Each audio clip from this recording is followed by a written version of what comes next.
My name is Clara Johnson, and I'm 74 years old. I live alone now, in a small house in a quiet town on the outskirts of Arkansas.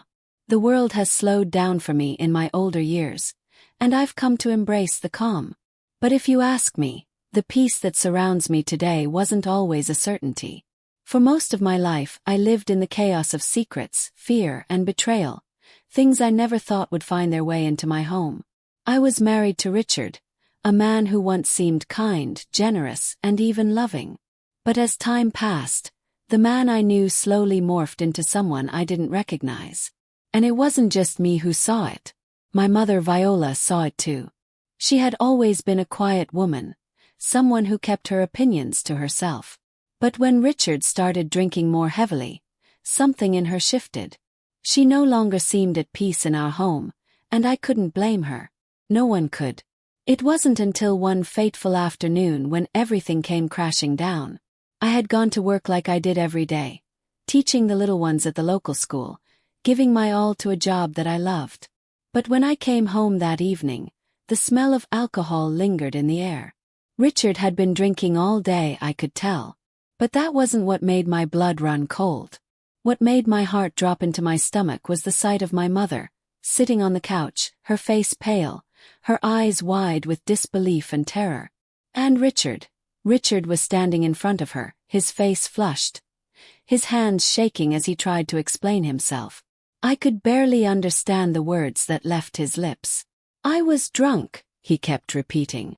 "I didn't mean to. It just happened.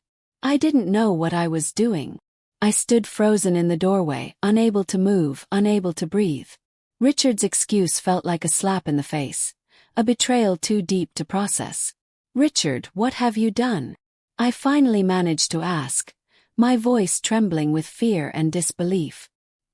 He turned to me then, his eyes bloodshot, and said the words I couldn't ever forget. "I didn't mean to hurt her. It was an accident. I was drunk." The room seemed to close in around me. My mother's tear-filled eyes locked onto mine, and in that moment, I knew something had changed forever. My father had passed years ago, and I had always promised my mother that no harm would come to her again. I was her protector now. But how could I protect her from the man I had married, the man who was supposed to love and honor me? How could I protect her from the same man who had once promised me a life of happiness? I didn't know what to do. I didn't know what to say. But what I did know was that I couldn't let this go. I couldn't turn away, not when the abuse had taken on a new, unimaginable form. As Richard stumbled away, muttering his drunken apologies, I rushed to my mother. She didn't speak. She just let the tears fall, her frail body shaking as if the weight of the world had been placed on her shoulders. "Mom," I whispered, holding her tightly, "tell me what happened." She shook her head slowly, unable to form the words. But the look in her eyes spoke volumes. She didn't need to say anything for me to know the truth. Richard had crossed a line that could never be uncrossed. And no matter how much he pleaded, no matter how many excuses he gave, the damage had been done. The morning after the storm was still. The sun had risen as it always did, but it felt different this time. The light seemed less forgiving, almost like it was watching us, waiting for us to make sense of the chaos that had unfolded the night before. I stood by the kitchen window, staring out at the quiet street, my mind a whirlwind of thoughts and unanswered questions. The events of the previous night echoed in my mind, drowning out everything else. How had it come to this? Richard, my husband, had always been distant in his own way, moody, withdrawn, and often lost in his drinking. But nothing had prepared me for what I had seen last night. I had known about his drinking problem for years, but I had never imagined it would spiral into this. The abuse, the violence. The pain in my mother's eyes was enough to haunt me forever. How could he do this to her? To us? I glanced at the clock. It was still early, but I knew my mother wouldn't be awake yet. She never woke up early anymore, especially after what had happened. But I couldn't stand the silence. I needed to know how she was holding up. I had to fix it somehow. I couldn't just let it sit there, this terrible thing between us, without trying to do something. When I entered her room, she was sitting up in bed, staring out the window. Her eyes were empty, distant. She had that look, the look of someone who had been worn down for far too long. "Mom," I whispered, my voice barely audible. She didn't turn to face me, just continued staring out into the world beyond. "I'm sorry," I said, my heart aching for her. "I'm so sorry for what happened. I didn't know he would go that far. I didn't know he would hurt you like that." Finally, she turned her gaze toward me, her eyes dull and tired. "Clara, I've lived with this for so long I don't know what else to say," she whispered, her voice barely a breath. "I should have left him a long time ago, but I didn't. I thought I could fix it, make it better. But I was wrong." Her words felt like a knife to my heart. I didn't know what to say. How could I tell her she had done nothing wrong? That she wasn't weak, that she wasn't to blame for what had happened. I had always admired her strength, even in her silence. She had carried so much on her shoulders, protecting me, protecting everyone else. But now, it was clear that the weight of it all had crushed her. "You didn't deserve this, Mom," I finally said, my voice breaking. "None of us did." She shook her head, tears welling up in her eyes. "I didn't know how to leave him, Clara. I thought if I just kept loving him, kept being the perfect wife, it would get better. But I see now that I was only hurting you. Hurting us all." I knelt beside her, taking her hand in mine. "No, Mum. You didn't cause this. He did. He's the one who made us live in fear, not you." She looked at me, her eyes filled with regret. "But I stayed. I let him control me, control us for so long. I thought I was doing what was best, but I wasn't. I wasn't being the mother you deserved." "Don't say that," I said, my voice filled with emotion. "You were always there for me. You always tried to protect me, even when you couldn't protect yourself. I didn't see that until now." She squeezed my hand, and for the first time in a long while, I saw a flicker of strength in her eyes. "I failed you, Clara. I failed you and your father. I failed us all." "No, Mom," I said, shaking my head. "You didn't fail us. You were just trying to survive. I see that now." She let out a long, shaky breath, as if releasing some of the weight she had been carrying. "Maybe it's time we both stop pretending. Maybe it's time to stop hiding from the truth." The truth. I hadn't realized how much we had been hiding, how much we had let the darkness consume us. But in that moment, as I looked at my mother, I knew she was right. We had been hiding from it for too long. It was time to face the truth. To face the man who had caused so much damage to our family. Later that day, I tried to talk to Richard, but he wasn't in any condition to face me. The alcohol had him trapped in his own world, a world where excuses were easier than accountability. He kept muttering about how he didn't mean to do it, how he was just drunk, as if that was supposed to make it all go away. "I didn't mean to hurt her," he repeated over and over. His words slurred, barely making sense. "I was just drunk. You know how I get when I drink. I didn't mean it, Clara." His words disgusted me. I had heard these excuses for years, but hearing him use it to justify what he had done to my mother made my blood boil. I stood up, looking down at him, my fists clenched. "You don't get to hide behind your excuses anymore, Richard. You don't get to act like your drunken state is going to erase what you did. You hurt my mother. And you hurt me." He didn't respond. Instead, he just lay there, too drunk to care, too broken to face the truth. The days that followed were filled with more silence, more avoidance. I didn't know what to do with him anymore. I didn't know if I could keep living in the same house as him. But I knew one thing. Something had to change. And I was done waiting for him to change. I had spent too many years believing his lies, believing that things would get better. But I wasn't that woman anymore. I wasn't the woman who would sit in silence and let the man I loved destroy everything we had. It was time to take a stand. For my mother. For myself. For the family that had been torn apart by his cruelty.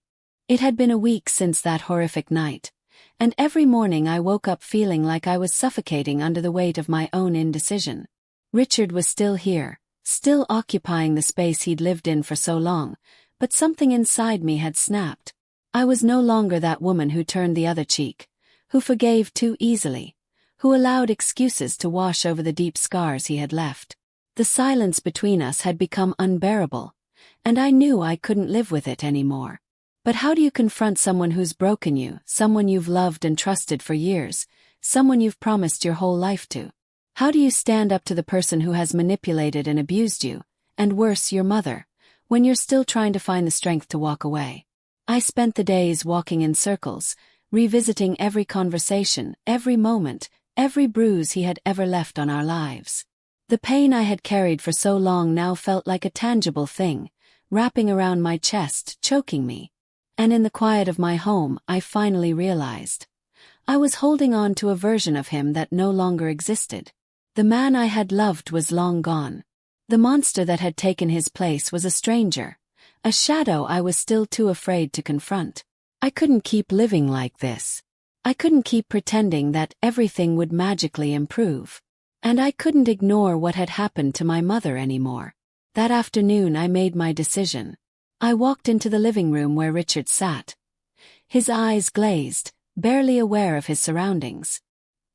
He had spent the last few days drinking, trying to escape the guilt that was clearly weighing him down. But his guilt wasn't the problem. His actions were. And it was time for me to make that crystal clear. "Richard," I said, my voice shaky but firm. He looked up, blinking at me as though he had just noticed my presence. "We need to talk." He didn't respond right away. Instead, he reached for the bottle on the table and poured himself another drink, the sound of the liquid filling the glass a loud reminder of the chaos in our lives. He took a long sip, then slowly looked at me. "Clara, I told you. I didn't mean it. It was the alcohol. You know how I get when I drink." "I don't remember." I cut him off before he could finish his sentence. I had heard this excuse too many times. The words that had been dripping from his lips like poison for years. "No more excuses, Richard. No more hiding behind your drinking. You did what you did, and you can't just sweep it under the rug because you were drunk." He froze, his face contorting in confusion. "What are you talking about?" I stepped closer, my hands shaking but my resolve growing stronger with each word. "You hurt my mother, Richard. You violated her. You broke her. And you think a few apologies and some alcohol can fix that? You think it can fix us?" He stood up slowly, his eyes shifting away from me as if trying to avoid the full weight of my words. "I didn't mean it," he muttered again, as though repeating the words would somehow make everything better. "I don't remember much of it. I swear to God I didn't mean it." "I don't care what you meant," I said, my voice rising. "What matters is what you did. And what you did can never be undone. My mother, she's broken because of you. And so am I. I've spent my whole life trying to protect her, and you took advantage of her weakness. You've taken everything from us, and I'm done pretending I don't see it." Richard took a step back, as though the weight of my words had physically pushed him away. For a moment there was silence. I could hear my own breath, ragged and filled with pain, and I could see him struggling to come to terms with what I had just said. But then something changed in his eyes. I don't know what it was. Maybe it was guilt. Or maybe it was something deeper, something darker that he was too afraid to confront. But in that moment, he didn't look at me like the man I had loved. He looked at me like a stranger, and I realized that I had been living with a stranger all these years. "I'll leave," he said suddenly, his voice barely audible. "I'll go. You don't have to see me again. I'll go get my stuff." It was the first time he had ever offered to leave, and the shock of it almost knocked the breath out of me. I didn't know whether to feel relief, anger, or something else. But when I looked at him, really looked at him, I knew it was the end. The end of the life I had tried to build with him. The end of the man I had loved. "I think that's for the best," I whispered. And with that he walked out. No apology. No explanation. Just the sound of his footsteps fading into the hallway and the door closing behind him. I stood in the living room for a long time, unable to move. I had waited for this moment for years, but now that it had happened, I felt emptier than I ever imagined. I had finally found the courage to confront him, to face the monster that had taken over the man I had married. But in doing so, I had lost everything. But I had also gained something I hadn't realized I had lost. My voice, my power, my sense of control. As I sat down on the couch, a wave of exhaustion washed over me. The house, once filled with the tension of his presence, now felt quiet, eerily quiet. And for the first time in years, I allowed myself to breathe. Feel. I thought of my mother. I thought of what she had gone through, of the pain she had endured. And I promised myself that I would never let her suffer like that again. I didn't know what would happen next, but I knew one thing for sure. I wasn't going to let this happen to her, or to me, any longer. The days after Richard left felt like a strange dream, one I couldn't quite wake up from. The house was quieter, sure, but the silence wasn't the kind of peace I had imagined. It was suffocating, filled with the echoes of all the unspoken words that had lingered for so long. I had spent years in the noise of his presence, and now, with him gone, the stillness felt unbearable.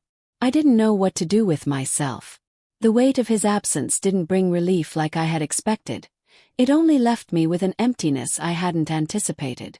I had spent my entire adult life trying to keep the peace, trying to hold my family together, but now I felt like everything was falling apart. And I didn't know how to pick up the pieces. But there was one thing I knew for certain. I couldn't go back to the way things were. I couldn't pretend that everything was fine, that the man I had loved and trusted could just disappear from our lives without consequence. The truth was out, and now there was no escaping it. The first few days after Richard left were the hardest. I didn't leave the house much. Barely ate. I spent most of my time sitting on the couch, staring at the walls, trying to make sense of the mess that had become my life. But then, on the fourth day, I finally gathered enough strength to pick up the phone and call my mother. I hadn't spoken to her since that night, and I knew it was time to face her. It wasn't just about me anymore, it was about us. About repairing the damage Richard had done, not just to me but to her. "Mom," I said, my voice trembling when she answered. "Clara," she replied, her voice hesitant, as if unsure of what to expect. "Is everything okay?" I paused for a moment, my throat tight. "No, Mom. It's not okay. But it's going to be. I'm going to make sure of it." There was a long silence on the other end of the line. I could hear her breathing, soft and slow, as if she was weighing my words. "What do you mean?" she finally asked. I took a deep breath, trying to steady myself. "I've made a decision, Mom.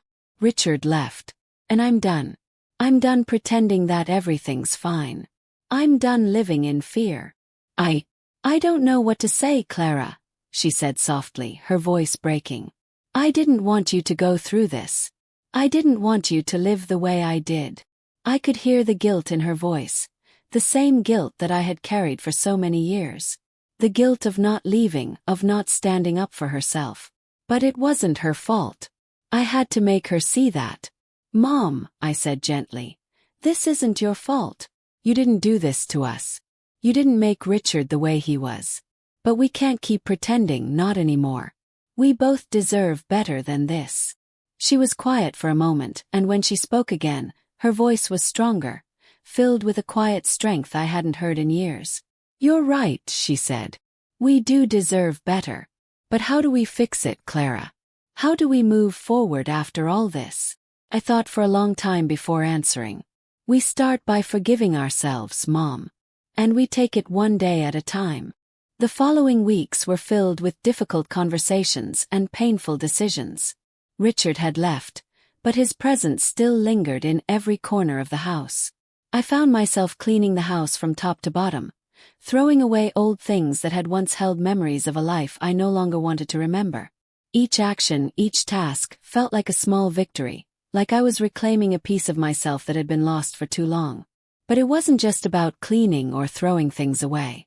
It was about facing the truth and making the decision to move forward. I knew I couldn't change the past, but I had to stop letting it control me. Maggie came over more often, and our conversations became more open. She had seen the changes in me, had watched as I began to reclaim my strength, and she was beginning to understand why I had stayed with Richard for so long. She had seen me at my lowest, and now she was seeing me try to rebuild. But there was one conversation that I had to have, one conversation that had been hanging over us since Richard left. I knew it was time to talk to Luke. I called him one evening, and when he answered, I could tell something had shifted in his tone. He wasn't as distant anymore. He wasn't as angry. He was still hurting, but there was a glimmer of hope that had been missing before. "Mom," he said, his voice calm but filled with emotion, "I've been thinking a lot about everything. And I want to apologize." I froze, the weight of his words sinking in. "What do you mean?" "I want to apologize for not being there when you needed me," he said, his voice breaking. "I should have understood. I should have done more." I felt tears prickle at the corners of my eyes. "Luke, you don't have to apologize. I was the one who didn't protect you. I was the one who kept the truth from you." "No, Mom," he said softly. "You were just trying to protect us. But I understand now. I understand why you stayed. And I get it, even if I didn't before." For the first time in a long while I felt a shift in my chest. A weight was lifting, not just from me but from Luke as well. We were both healing slowly but surely. The days were still hard. There were moments when the grief would hit me, when the weight of everything would come crashing down. But I knew now that I wasn't alone. I had my children and I had my mother. And together we were learning to heal. The healing process is like a puzzle, I've come to realize. It's slow, deliberate work, one piece at a time. Some days you think you've found the right fit, only to realize it doesn't quite belong. But you keep trying. You keep moving forward. And slowly the picture begins to take shape. It wasn't easy. Nothing about this journey has been easy. The silence in my home still felt like a constant companion, especially in the evenings, when the world outside had quieted down, and I found myself staring at the same walls, still haunted by memories. But in those moments, I also reminded myself that the silence was no longer filled with Richard's presence. His looming shadow that had once controlled everything. He was gone. And for the first time, I didn't have to fear what might happen next. That fear had held me captive for so long, but now it felt like I was learning to breathe again. One afternoon, Maggie came over, her face filled with determination. I had seen this look before, when she was ready to confront something head-on, something she had been avoiding. "Mom," she said, her voice steady. "I've been thinking. I want us to leave this house. I think it's time for both of us to move on. Not just from Richard, but from everything this place represents." Froze. The thought had never crossed my mind, and at first it seemed impossible. I had lived here for so many years. This house had been a home, even if it had been marred by so many painful memories. Could I really leave it behind? But Maggie's words hung in the air, and for the first time I considered it. What if this house was holding us back? What if it was time for us to find a new place, a fresh start, somewhere that wasn't tied to the pain of the past? "I don't know, Maggie," I said, uncertainty creeping into my voice. "It feels like too much. This house. It's all we've ever known." Maggie nodded, understanding. "I get it. You do. But every time I come here, it's like the past is staring us in the face. It's hard to move forward when you're surrounded by all the things that remind you of everything we've been through. We deserve more than this, Mom." Her words struck something deep within me. We did deserve more than this. We deserved peace. We deserved a space to heal, free from the reminders of Richard's abuse. And I knew that, for the first time in my life, I had to make a choice, not just for me but for my mother and for my children. "I'll think about it," I said quietly. "But I think you're right, Maggie. Maybe it's time for us to let go of the past for good." In the days that followed, I found myself cleaning out drawers, sorting through old clothes, and sifting through memories I had tried so hard to bury. Some things I kept, pictures of my children when they were small, a few old trinkets my mother had left me, but most of it I tossed away. Old bills, old letters, and so many things that had kept me anchored to a life I no longer recognized. It was hard, physically and emotionally, but with each item I discarded, I felt a little lighter. It was like I was shedding the weight of the past, step by step, and making space for something new. One evening, as I was going through a box of old family photographs, I came across a picture of Richard and me from when we were younger, before everything fell apart. We were smiling in the photo, standing in front of a small cabin we had rented for a weekend getaway. I hadn't seen this picture in years, and for a moment the memories flooded back, of the man I had fallen in love with, the man who had once made me believe we would have a happy life together. I stared at the photo for a long time, remembering who he used to be, but also remembering who he had become. And with a deep breath, I placed the photo in the trash. There was no place for him in my future anymore. Not the man he had become, and not the version of him I had clung to for too long. It felt strange, almost unnatural, but also freeing. Maggie and I found a small apartment on the outskirts of town, in a quiet area with a view of the lake. It wasn't much, but it was a fresh start. The day we moved in, Maggie couldn't stop smiling. She was happy, truly happy, for the first time in what felt like forever. "I think we're going to be okay, Mom," she said, as we unpacked boxes in the living room. "I think we're really going to be okay." I looked around at the bare walls, the empty rooms that would soon be filled with new memories, and for the first time in a long time I felt hope. Maybe we couldn't erase the past, but we could choose how to live in the future. "I think so too, Maggie," I said softly. "I think we're going to be more than okay." But just as I was beginning to feel the relief of our new beginning, the phone rang. I hadn't heard from Richard since the day he left, but when I saw his number flash across the screen, a chill ran down my spine. I didn't want to answer. I didn't want him to drag us back into his world of excuses and manipulation. But for some reason I picked up the phone. "Clara." His voice came through, shaky and uncertain. "I need to talk to you. I've been sober for 3 weeks now, and I didn't let him finish. Richard, I don't want to hear it. You had your chance. You left. And now I'm rebuilding my life, and I won't let you destroy it again." There was silence on the other end of the line. "I'm sorry, Clara. I didn't mean." "I know what you meant," I cut him off. "And I've heard enough." I ended the call, my heart racing. The weight of his words still hung in the air, but I refused to let them control me anymore. I wasn't going back to that. I wasn't going to let him drag me down. I hung up the phone and turned to Maggie, who had been listening from the other room. "You okay?" she asked softly. "I'm fine," I said, smiling at her. "I'm finally free."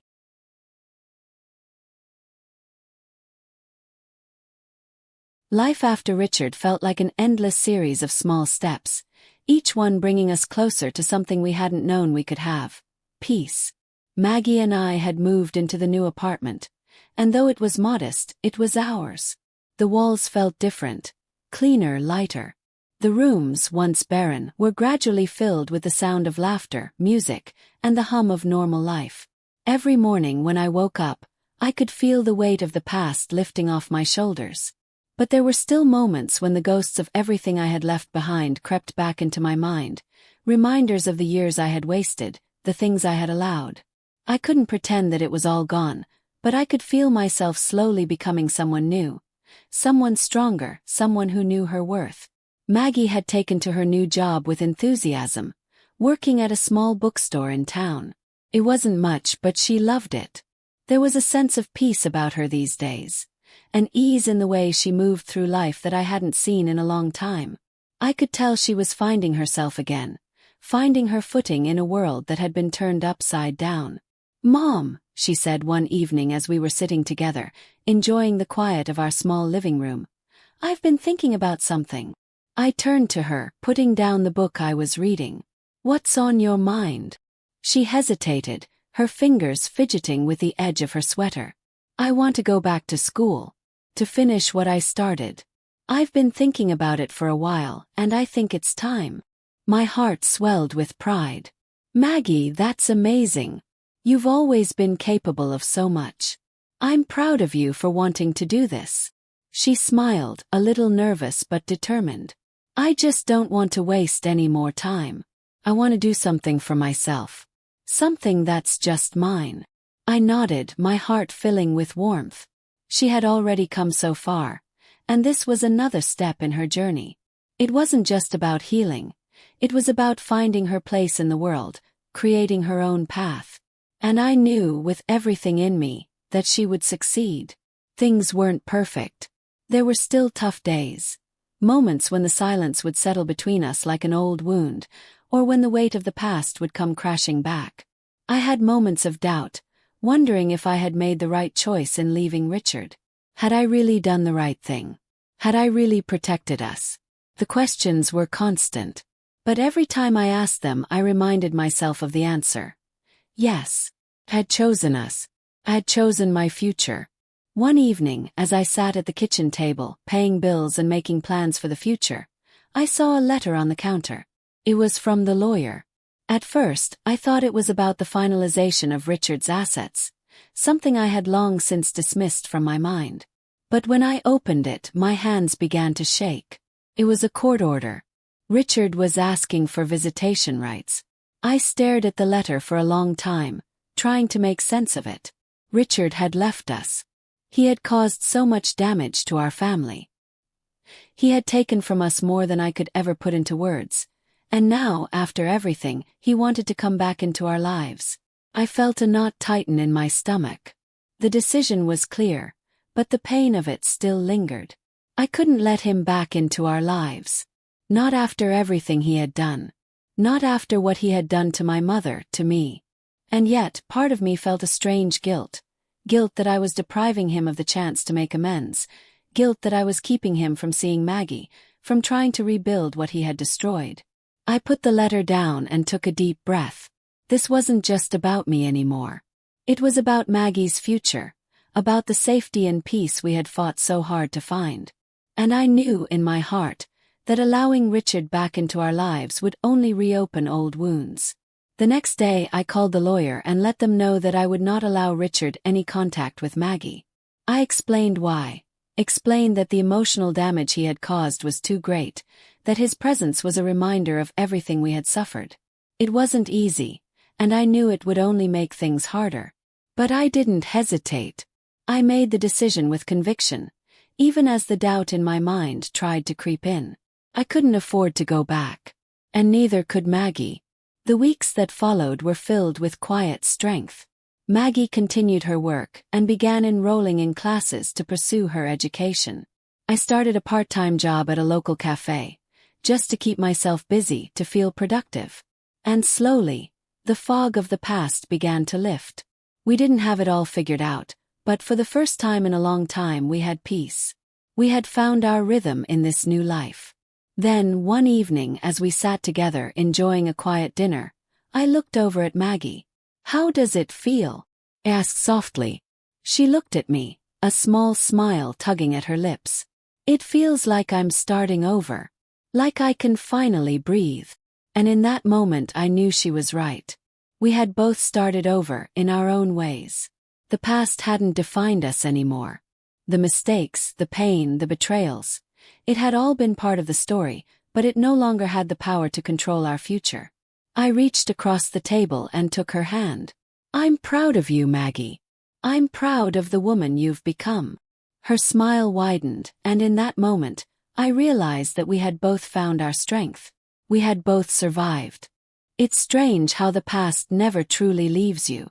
No matter how much you try to move on, how much time passes, it always finds a way to creep back in. I thought I had left it all behind. Richard, the abuse, the lies, the silence. But the reality was, the past was never as far gone as I wanted to believe. Started with a phone call. The kind of call you hope never comes but always know will. I was sitting in the kitchen, enjoying a cup of tea after a long day of work, when the phone rang. I saw the unfamiliar number on the screen and hesitated before answering. Something about it felt off. But when I picked up, my heart sank in my chest. "Clara." The voice on the other end was shaky, hesitant. "It's me, Evelyn." Evelyn. My mother's old friend. She had been a witness to everything that had happened in our family. She had seen my mother's suffering. She had seen me grow up, confused and frightened, never understanding why things were the way they were. She had been a part of our lives, and she had always known the truth. "Evelyn," I said, my voice tight. What's going on? I don't know how to say this, Clara, she continued, her voice trembling. But I've seen something. Something about Richard. I think you need to know. My mind raced and my heart pounded. I knew the implications of what she was about to say. But I didn't want to hear it. Not now. Not when I thought I had finally found some semblance of peace. What is it, Evelyn? Asked my voice low. I'm not sure if you're aware, but Richard. Well, he's been looking for you. For your family. He's been asking around, trying to get in touch. I felt a chill run through my body. No, I said more firmly this time. I don't want to hear it. We've already been through enough. I've already made it clear that we don't want him in our lives anymore. There was a long pause on the other end of the line. Clara, I know you've been through a lot. I know you've worked hard to move on from all this. But I think you should know that he's not just looking for you. He's planning something. Something big. He's been making threats. Threats. My voice cracked as I whispered the word, my mind spinning. What kind of threats? I don't have all the details, Clara. But I'm afraid he's trying to make trouble for you. He's planning to drag your name through the mud, to say things that could hurt you and Maggie. I don't want to alarm you, but I think you need to prepare yourself. My stomach twisted in knots. The man who had already taken so much from me, the man who had hurt my mother and me, was now threatening to tear apart everything I had worked to rebuild. My peaceful life, my fresh start. It was all in jeopardy once again. Evelyn, I said, my voice shaking. What do? I don't want him back in our lives. I don't want Maggie to have to face him again. What can we do to protect ourselves? Evelyn paused again, her voice softening. I know you're scared, Clara. But I think you need to take action now. Get legal help. File for a restraining order if you have to. You have every right to protect yourself and your family. Don't let him have the power over you anymore. The reality of the situation hit me harder than I expected. I wasn't ready to face this again. Not after everything we had been through. But Evelyn was right. I had to protect Maggie. I had to protect myself. That night I barely slept. My mind raced, turning over the possibilities, the fear gnawing at me with every passing hour. I couldn't afford to let Richard back into our lives. Not after everything he had done. The next morning I called a lawyer. I explained everything to him, the past, the abuse, Richard's threats. He was calm but firm, assuring me that there were steps we could take to protect ourselves. A restraining order was the first step. Filing it would legally prevent Richard from making contact, from coming near us. It would be a shield, but not an impenetrable one. It was the best we could do. I didn't tell Maggie at first. I couldn't bring myself to add another layer of fear onto the already fragile world we were trying to build. I knew she would be worried. But deep down, I knew I couldn't keep this from her forever. She deserved to know the truth, even if it terrified her. When I finally sat her down and told her what was going on, her face went pale. The fear in her eyes mirrored the fear I had felt when I first received the phone call. I knew he wouldn't leave us alone, she whispered, her voice barely audible. I knew he'd come back. I knew we couldn't just walk away. I reached for her hand, squeezing it tightly. We'll be okay, Maggie. We have to be. We're stronger than he thinks. And we're not going to let him take away the peace we've fought so hard to find. The days after were filled with more meetings with the lawyer, more preparations. It felt like the weight of everything was pushing down on me, but I knew I had to face it head-on. I couldn't run anymore. I couldn't let Richard take everything from me again. But as we filed the paperwork for the restraining order, I couldn't help but feel the sting of defeat. Richard had already taken so much. And now, he was threatening to take the last bit of peace I had left. The paperwork was filed. The restraining order was in place. For a few days, I felt a faint sense of relief, like I was finally taking control of a situation that had spiraled far beyond my ability to manage. Richard couldn't get close to us anymore legally. I had a shield now. But as I sat in the quiet of my new life, that relief felt short-lived. there was still a nagging sensation that something was off. I couldn't shake the feeling that Richard wasn't going to go away that easily. I had been through too much with him to believe that a legal document would be enough to keep him from causing more damage. The days passed in a slow, almost suffocating rhythm. I focused on work, on Maggie, on the new apartment.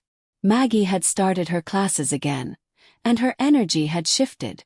There was a lightness in her that I hadn't seen in a long time. It was as though, with every step she took away from the past, the weight of it grew lighter for her. And that, in turn, made me feel a little lighter too. But just as we were beginning to settle into a routine, the phone rang again. I almost didn't answer it. After everything we'd been through, the idea of hearing Richard's voice, filled with apologies and hollow excuses, made my stomach turn. But I knew I had to. I couldn't let him have the power to control my emotions anymore. Clara. The voice on the other end was shaky, unfamiliar. It was a man's voice. Who is this? I asked, my heart pounding in my chest. This is Detective McAllister. I'm calling about Richard Johnson, the voice said, and the blood drained from my face. We've had some disturbing reports about him, and we need to speak with you regarding the situation. It's urgent. My mind raced. What could this be? The restraining order was in place. He couldn't get near us. What could he possibly have done now? I'm listening, I said, my voice tight. We've received reports that Richard has been spotted near your neighborhood. He's been showing up at local bars and asking about you and your daughter. There have been concerns that he might try something to provoke a confrontation. I need to know if you've seen him. Chill ran through me.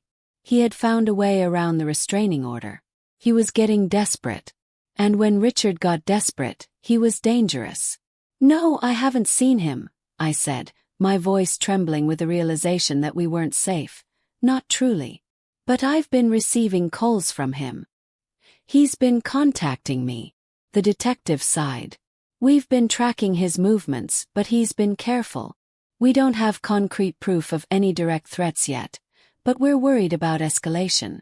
I recommend you take extra precautions. Stay alert and don't hesitate to call us if you spot him. I nodded, though I knew he couldn't see me. Thank you, detective. I'll be careful. I hung up the phone and sat there for a long moment, the room feeling smaller, more suffocating. Richard was playing a dangerous game, and now so was I. The one thing I had tried to avoid, confrontation, was coming for me whether I liked it or not. That night, Maggie came home later than usual. She had been out with friends, enjoying the simple pleasures of life that I had almost forgotten. But as she stepped through the door, her face was pale, her expression filled with unease. "Mom," she said softly, "there was someone outside when I came home. Man. I'm not sure who it was, but I think it was him." Richard. Froze. My heart raced, and a cold sweat broke out on the back of my neck. "What do you mean?" I whispered. "I don't know." He was standing on the sidewalk just looking at the house. He didn't come closer, but I saw him. I saw his face. Terror gripped me. It wasn't just a fear of Richard. It was a fear of the unknown, of the unpredictability of what he might do next. I wanted to protect Maggie, but how? The law, the restraining order, it all felt so fragile, like it could shatter at any moment. I pulled her into my arms. "It's okay, sweetheart. It's okay. We're safe inside, and we've taken the right steps." But my words felt hollow, even to me. I could feel my own fear rising, my heart beating wildly in my chest. The peace I had worked so hard to build was slipping away, piece by piece. The next few days were filled with tension. The detective's warning echoed in my mind. Richard wasn't just an angry man. He was someone desperate to regain control, to destroy whatever stability I had worked so hard to build. But no matter how many times I tried to reassure myself that we were safe, the anxiety didn't ease. Every creak in the house, every car that drove by, made my heart race. I was constantly on edge, waiting for the worst to happen. And then one evening the knock on the door came. I didn't even have time to think before I opened it. There standing in front of me was Richard. He didn't look drunk this time. He didn't look like the man I had once loved. He looked cold, calculated, almost too calm. But there was something in his eyes, something dangerous, that sent a shiver down my spine. "I'm here to talk," he said, his voice low and even. I stepped back, slamming the door shut before he could say another word. My heart pounded in my chest. What was he doing here? Why now? Maggie appeared from behind me, her face pale. "What is he doing here, Mom? What does he want?" I looked at her, my hands shaking, and then I made the decision. We're not going to hide anymore. I won't let him control us. I reached for the phone and dialed the detective. It was time to put an end to this. The fear had become a constant, like a shadow that followed me wherever I went. It crept into every corner of my mind and tightened around my chest with every breath. Richard had crossed a line, one that I couldn't ignore. Standing there on the other side of that door. He wasn't just the man I once knew. He was a threat. A presence that haunted our new lives. A reminder of everything I had tried to escape. I had always been the one to keep my family together, to protect us. But now, Richard's return to our lives felt like a twisted game. One where he controlled the rules and held all the power. And for the first time I realized something important. I had no more patience for his manipulation. I couldn't let him ruin us any longer. The knock on the door was followed by an eerie silence, one that seemed to hang in the air, thick with tension. Maggie stood beside me, her hand shaking as she held onto my arm. She had seen the fear in my eyes, and I could feel her own fear rising. She was scared just like I was. But this time it wasn't just about survival. It was about taking back control. "Mom, are we calling the police?" she asked, her voice trembling. "Yes, Maggie," I said, trying to steady my breathing. "We are." I didn't wait any longer. I called the police, explaining the situation, detailing the restraining order and the threats Richard had made. The dispatcher assured me they were sending an officer immediately, but as the minutes ticked by, I couldn't shake the feeling that Richard was still out there, lurking just beyond the threshold of my safety. Then, as if on cue, there was another knock. "Clara!" Richard's voice came through the door, low and almost pleading. "Just let me in. We need to talk. We can work this out. You know we can." I stood frozen for a moment, the sound of his voice sending a chill through me. I remembered the man he used to be, the man who had promised me the world, the man who had once told me I was all he needed. But that man was gone. And all that was left now was the hollow excuse for a man who stood outside my door, demanding my attention, demanding my forgiveness. I opened my mouth to respond, but I didn't get the chance. The police arrived just as I was about to speak. The officers stepped forward with authority, their badges glinting under the porch light. They didn't need much explanation. They'd heard everything they needed to hear. Richard's face twisted with frustration as the officers approached him, ordering him to step back. He seemed to hesitate for just a moment before he raised his hands in a mock surrender. "This isn't over, Clara," he said, his voice a low growl. "You're making a mistake. You'll regret this." I didn't reply. I didn't need to. The police took Richard away that night, and for the first time in weeks, I felt a brief, fleeting sense of relief. It wasn't over yet. Not by a long shot. The threat still hung over us, a dark cloud that refused to disappear. But at least for now he was gone. For now my family was safe. Maggie and I stood in the living room, the police officer's footsteps fading into the night, the tension slowly draining from our bodies. "Is it really over, Mom?" Maggie asked, her voice quiet but filled with uncertainty. I looked at her, a tired smile on my face. "No, sweetie, it's not over. But we're safe for now. And that's what matters." The days that followed were filled with paperwork, legal steps, and more unsettling phone calls from the police. Richard had been released on bail, but the restraining order was still in place, and he was not allowed to contact us. I knew he wouldn't give up that easily. His pride, his need to control, would push him to find ways to break the law, to make us suffer. I wasn't fool enough to believe he would just disappear. But the days without Richard were filled with something new, something I hadn't known in a long time: peace.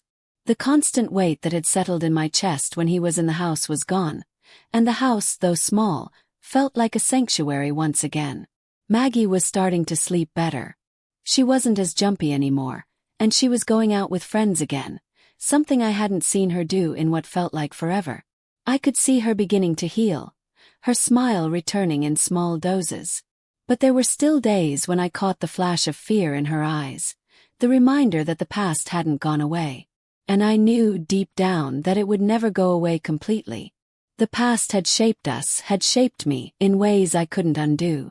But I was finally starting to understand that healing wasn't about erasing the past. It was about learning how to live with it, how to use it to fuel the strength to keep going forward. Then came the letter. It arrived one morning early, just after I had finished my coffee. It was from the lawyer. I opened it with trembling hands, the fear gnawing at my stomach. I had been waiting for this, the next move, the next twist. I had known it wasn't over, but seeing it in writing made it feel real, like we were still trapped in his world, still at his mercy. The letter stated that Richard was trying to contest the restraining order. He was claiming that I had fabricated the entire situation, that I had exaggerated his actions. The idea was ludicrous, and yet it sent a chill through me. He wasn't going to stop. He would fight, and the nightmare wasn't over. But this time I wasn't going to back down. This time I wasn't going to let him win. The morning of the court hearing was the hardest moment of my life. Everything had led to this point, the years of silence, the years of enduring pain, and the years of secrets I had kept to protect my family. But now, as I stood in front of that courthouse, the weight of everything seemed to hang in the air. The decision to go through with this, to stand up to Richard in front of everyone, was more than I had ever anticipated. Maggie and I had talked about it countless times. She wanted to be there, but I knew how much it would hurt her to relive everything. She had seen so much of my pain, and I couldn't bear to put her through it again. But this wasn't just about me anymore. It was about my family's future, about our safety, and about making sure Richard never had the power to control us again. The courtroom felt like a battleground. I had prepared for it, talked with my lawyer, gone over every word, every fact. But nothing could prepare me for the moment when I saw him sitting there. Richard, looking just as he always did. Cold, detached, a man who had no remorse for what he had done. I felt a fire ignite inside me. It wasn't anger anymore. It was a quiet rage, the kind that comes from knowing your worth and realizing that you won't let anyone take that away from you. The case was simple, or so I thought. The evidence was clear, and Richard's past actions were damning. But as the hearing went on, I began to feel the weight of the world again. His defense, his lies, his manipulation came flooding back. I could see how hard he was working to undermine everything I had fought for. But I wasn't backing down. As the judge called for a short recess, I stepped outside to gather my thoughts. The weight of the past few hours hung heavily on my shoulders, and I could feel the fear creeping back in. But then Maggie appeared at my side, her eyes filled with determination, her hand reaching for mine. "You've got this, Mom," she said quietly. "You've already won. You're stronger than he is." I looked at her, feeling the tears sting my eyes. Maggie had seen the worst of it, and yet, here she was. My rock, the one who had reminded me every day that I wasn't alone. "I'm doing this for you," I whispered.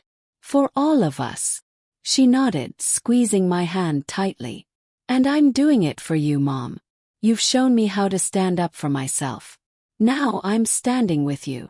The hearing resumed, and I felt my heart pound in my chest as I stepped back into the courtroom. Richard's lawyer was speaking now, trying to poke holes in our case, trying to make it seem like I was exaggerating everything. But as I sat there, I realized something. I didn't need to prove anything. The truth was clear. It wasn't about winning. It was about standing up and showing the world what I had survived. It was about showing Richard, once and for all, that I would no longer be silenced. When it was my turn to speak, I stood up and walked to the stand with a steadiness I hadn't felt before. The words came easily, as if they had been bottled up inside me for years, waiting for this moment. I told the judge everything. Everything that had happened, every moment of fear, every broken promise. And when I finished, I felt something shift inside me. The burden that had haunted me for so long, the secret that had consumed me, was finally lifted. The judge listened carefully, nodding as I spoke. The court was silent, the weight of the truth heavy in the air. When it was all over, the judge deliberated for what felt like hours. I was exhausted, but I knew I had done everything I could. I had fought for my family. I had fought for my own peace. The verdict came in, and when I heard it, I felt like the world had shifted beneath my feet. Richard's request for visitation was denied. The restraining order stood, and he was to have no contact with me or Maggie. The decision was final, and for the first time in years, I felt the weight of his control lift completely. Maggie's hand found mine as the judge's gavel struck. We were safe. We were free. The drive home that day was quiet. Neither of us spoke at first, but the air between us had changed. The silence was no longer oppressive. It wasn't a reminder of the pain that had once filled this house. It was the silence of peace. Victory. You did it, Mom, Maggie said softly, breaking the silence. You really did it. I smiled at her, my heart swelling with pride. No, Maggie. We did it. Together. And so, for the first time in a long time, I could breathe. The past would always be there, a part of me, but it no longer had the power to define me. I had found my strength. I had found my voice. And with Maggie by my side, I knew that nothing would ever break us again. Thank you for joining me on this journey of survival, healing, and redemption. If my story has inspired you, helped you find your own strength, or reminded you that you are not alone, please don't hesitate to share it. Backhand index pointing right. Don't forget to like, comment, and subscribe to my channel for more stories of resilience and empowerment. Thank you for being a part of this journey.